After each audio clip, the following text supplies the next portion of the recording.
क्या हुआ जब हनुमान जी को आना पड़ा अपने इस भक्त की जान बचाने, और फिर जो हुआ उसे देखकर आपके रोंगटे खड़े हो जाएंगे। जय श्री राम। नमस्कार दोस्तों, हमारे YouTube चैनल में आप सभी का स्वागत है।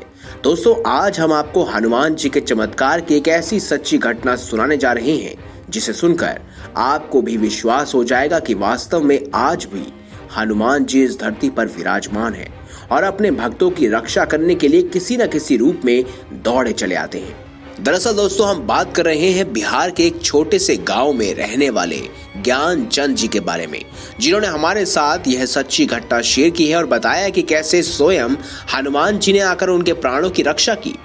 ज्ञानचंद जी बताते हैं कि उस दिन के बाद मेरी आस्था हनुमान जी के प्रति कई गुना अधिक बढ़ गई, क्योंकि मुझे विश्वास हो गया कि हनुमान जी अपने भक्त की रक्षा करने के लिए किसी न किसी रूप में दौड़े चले आते हैं।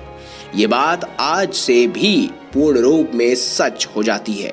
तो आइए दोस्तों, जानते हैं आखिर उस दिन ज्ञानचंद जी के साथ ऐसा क्या हुआ जो स्वयं हनुमान जी को आना पड़ा उनके प्राणों की रक्षा करने।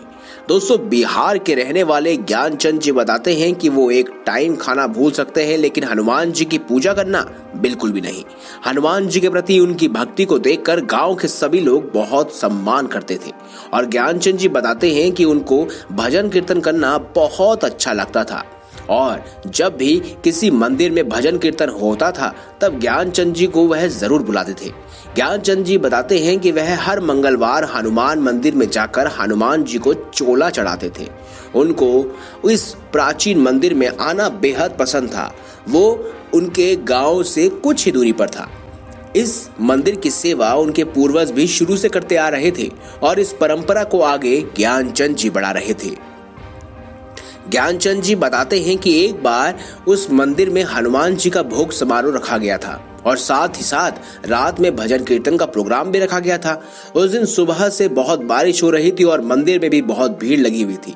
मंदिर में आए श्रद्धालुओं को भोजन कराने के बाद ज्ञानचंद जी को घर जाने में बहुत देर हो गई और रात भी काफी हो चुकी थी। ज्ञानचंद जी घर की ओर निकल गए।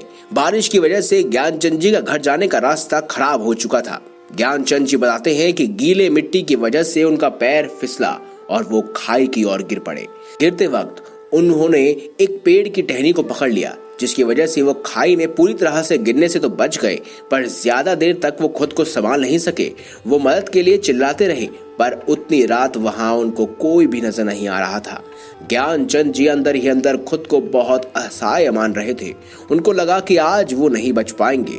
बस वो अपना आखिरी समय हनुमान चालीसा पढ़ने में लग गए और अपनी आंखें बंद कर मन ही मन हनुमान जी को याद करने लगे। कुछ ही समय बाद उन्होंने देखा कि एक पंडित उनकी जान बचाने आए। तभी ज्ञानचंद जी के जान में जान आई। पंडित जी ने ज्ञानचंद जी को अपनी ओर खींचा और उनको सुरक्षित घर पहुंचाया।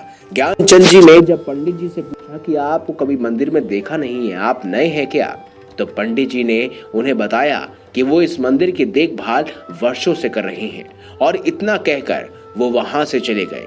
ज्ञानचंद जी सोचने लगे कि जिस पंडित ने उनकी जान बचाई उनको तो उसने कभी मंदिर में देखा ही नहीं। फिर वो पंडित जी ने ऐसा क्यों बोला कि वो इस मंदिर की रक्षा वर्षों से कर रहे हैं। ज्ञानचंद जी बताते हैं कि जब वे घर आकर इस घटना को अपने पिताजी से बखान करते हैं तो ये सब सुनकर उनके पिताजी भी हैरान हो जाते हैं कि जिस पंडित जी की बात वह कर रहे हैं उन्होंने तो कई साल पहले समाधि ले ली थी। तभी उसके पिता ने ज्ञानचंद जी को बताया कि तुम्हें जिसने बचाया वो कोई और नहीं बल्कि उस पंडित के रूप में स्वयं हनुमान जी ही थे, क्योंकि जिस पंडित जी ने आपकी जान बचाई उन्होंने कई साल पहले मंदिर में समाधि ले ली है और उस मंदिर की देखभाल वही किया करते थे। ये सुनकर ज्ञानचंद जी की आंखों में आंसू आ जाते हैं। ज्ञानचंद जी बताते हैं कि वे आज भी इस घटना को याद करते हैं तो रोने लगते हैं कि मेरी जान बचाने वाले साक्षात हनुमान जी थे और मैं उन्हें पहचान न सका। दोस्तों, ज्ञानचंद जी की इस घटना से यह साबित होता है कि यदि हम सच्ची श्रद्धा से भगवान की पूजा करते हैं तो अवश्य ही ईश्वर हमारी मदद करने के लिए किसी न किसी रूप में दौड़े चले आते हैं, क्योंकि भक्ति में बहुत शक्ति होती है। यदि दोस्तों आपके साथ भी कोई चमत्कार हुआ है तो हमें कमेंट बॉक्स में जरूर लिखकर बताएं और वीडियो अच्छी लगी हो तो लाइक करें और चैनल को सब्सक्राइब अवश्य करें। धन्यवाद।